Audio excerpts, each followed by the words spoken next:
Good afternoon. So, just adjust the camera a little bit.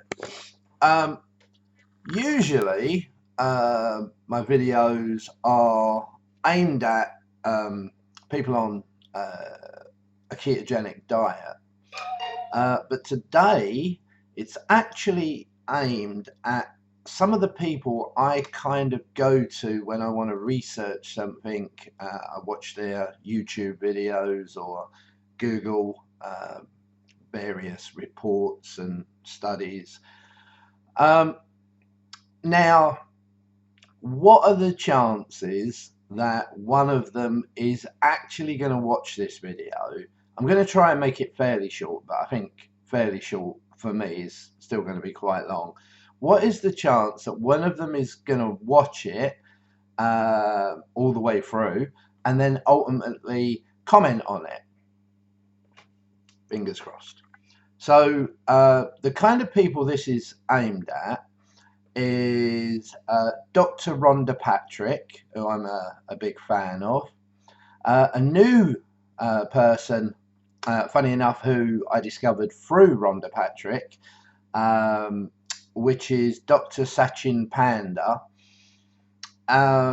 Also, I think people that might be relevant would be Dr. Jason Fong, especially as this is kind of like a diabetic question, but relating to time restricted eating / intermittent fasting, a little bit of the ketogenic diet in there. So there's a few factors that I think cross over a few of these people. Professor Benjamin Bickman. So yeah, there's quite a few people that I think, if I was a gazillionaire, I would actually spend good money to get this group of people around a table, and I'd basically be like a lab rat for them, I guess, because I think what I've got going on at the moment, I'd make quite a good test subject. But yeah, hopefully not quite as rough a deal as the lab rats get. So here's the thing. I'm a type 2 diabetic. I've never controlled my diabetes for 15 years. Up until July this year, it's now towards the end of November that I'm doing this video. And in July, I took a decision to change my life through things like the ketogenic diet, through intermittent fasting, and it's been a great success. It reduced my HbA1c down from 12.5. It had even been higher than that, down to 6. And at the same time that I did that, I managed to reduce my diabetic medication by between 50 and 100%. And that included getting rid of one of the insulins completely that I was having to take. So from my primary goal of controlling my diabetes, it's been a great success. My second reason of reducing my medication, it's been a massive success.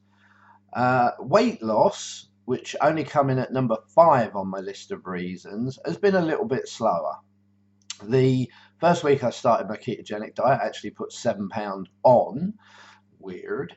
And in times gone by, that would have been the end of my diet. I would have been down the chip shop, down the pizza place, and loads of comfort food, and it would have been the woe is me. But yeah, we're now in week 22, and if I include the 7 pound that I put on, I've actually lost 29 pounds since then. 29 pound in what equates to 21 weeks. Not quite 1.5 pound a week, but that's adequate.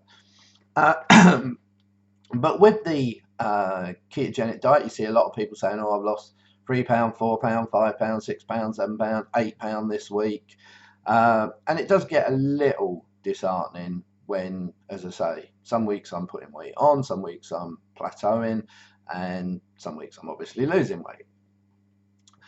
So I'm always looking for that next thing that I can do, and I have had quite a few different things to my training. So it started off as just Ketogenic Diet. We brought in Intermittent Fasting quite quickly after.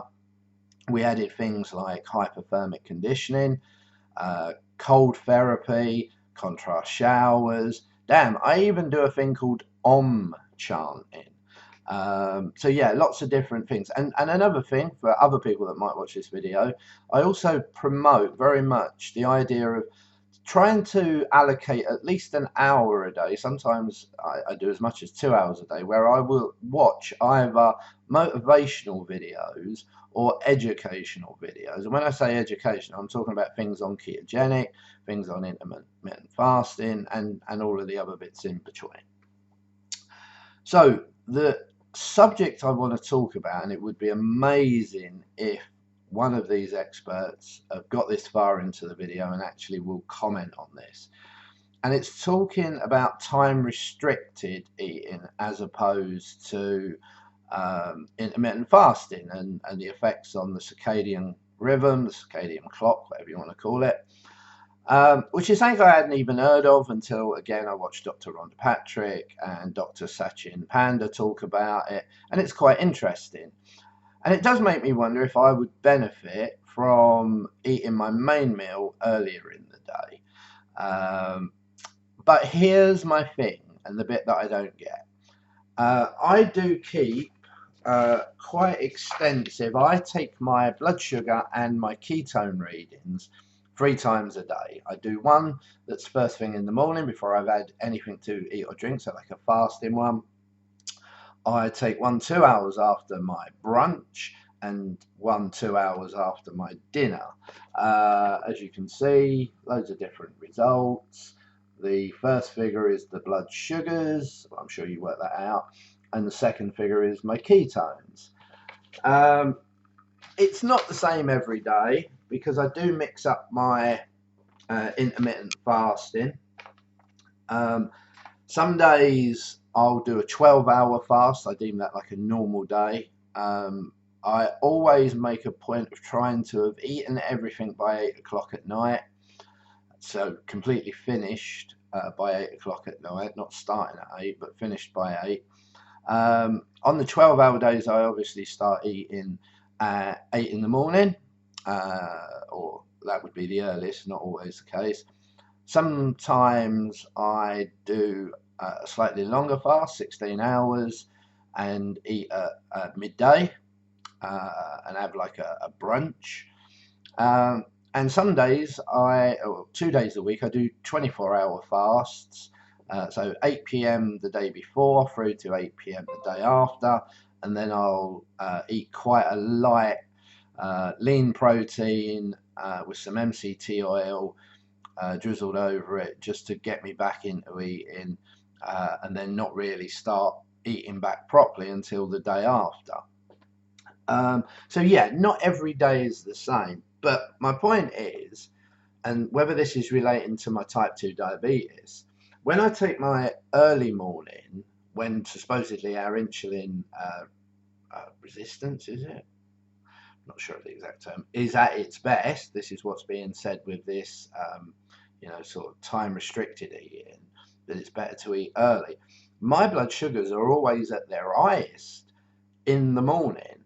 I think there's some kind of diabetic I think they call it like the dawn syndrome or something, that in diabetics, maybe it's not only diabetics, but we release, I guess, glucose into the body. The science bit, I would love that explained to me. But anyway, my blood sugars are always at their highest first thing in the morning. And actually, by the end of the day, they're at their best. Now, that may be because I'm, by that stage, taken all of my diabetic medication, and so I've reduced it massively, but I do still take one form of insulin. Even though I've reduced that by 75%, I'm still taking 6 units twice a day, and I've got some tablet form glycoside and metformin that I take. So I watched the sort of time restricted eating idea, and it made sense to me, and I'm sitting there thinking, that I could possibly adjust it slightly for me. Maybe try and make sure I've eaten my last meal by, say, 6 instead of 8. but I'm not sure because my blood sugars suggest the complete opposite. I'm really confused. So over to you, Dr. Rhonda Patrick. Over to you, Dr. Sachin Panda. Over to you, Professor Benjamin Bickman. Over to you, Dr. Jason Fong. I would love for one of you to comment in this and give me some idea. If you want to fly me to the US, I'll gladly come over and be a test rat for a few months. And you can get to the bottom of it. Is that me just going for a cheap holiday, I think? Anyway, so this has been Crazy Keto Guy. See, I even do the American accent. This is Crazy Keto Guy. Sending love to all of you crazy people out there. Thanks for following. Share the video. By all means, tag, share, like, follow, all of those things. Thank you very much. Oh, it went to hell, obviously.